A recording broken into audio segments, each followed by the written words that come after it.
Peace be with you. My name is Adam Sigmund. I'm 30 years old. I was born and raised in South Jersey, United States. When I first discovered Code 19 of the Quran, the mathematical miracle, I was in total awe. Looking at the proofs, I knew there was no possible way that this code could have been inserted by a man's hand, especially back in the 7th century. It's indeed one of the greatest miracles, and it's fitting that it's a miracle that was to be discovered at the dawn of the digital age. The clarifying messenger put the Quran into the computer and discovered this miracle. I really was looking for something like this. It really shocked me because I wanted this religion. I wanted a book that talks about the whole world, a God that is for Jews and Christians and whoever believe in God.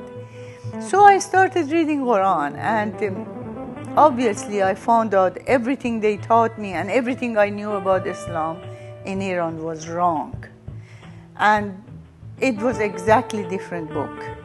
Увидев некую заряженность Корана на математические совпадения, которыми все это вначале казалось, значит, и вникнув в суть этого вопроса глубже, значит, я увидел, что структура Корана не просто наполнена некими математическими совпадениями, а вся расчерчена и продумана, и в моем понимании она имеет сравнение с неким красивейшим кристаллом, в котором все стороны кристалла, длина, ширина, высота, значит, все его грани имеют четкое математическое обоснование и математический расчет.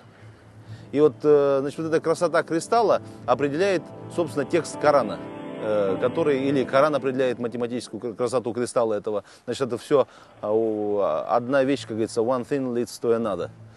Значит, одна вещь следует за другой.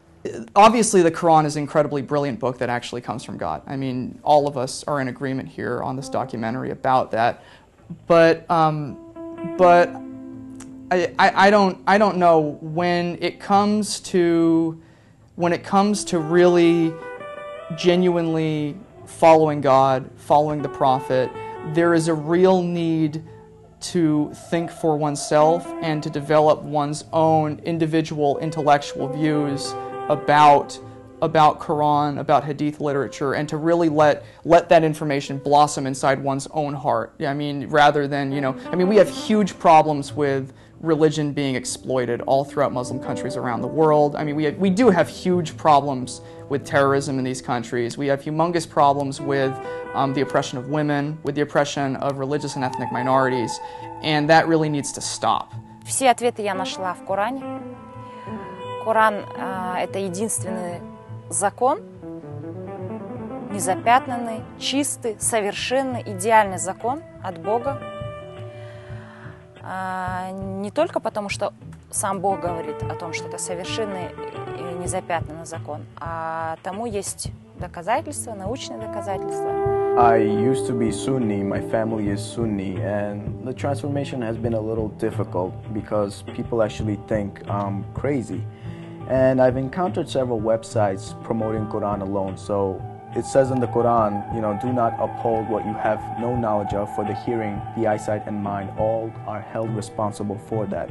And I did that. I inspected several Qurans, I've looked at the Arabic, and out of all the Qurans, I found this one translation.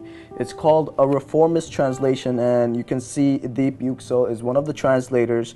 It's a beautiful book, and you'll get a great idea of what the Quran is all about. В моей жизни момент обращения к Корану, я уже говорил, был болезненным. Но, опять же, я нашел в себе силы, начал изучать Писание. И ответом Бога навстречу мне было донесение до меня математики Корана. То есть знамение от Бога, доказательство Бога. Математика,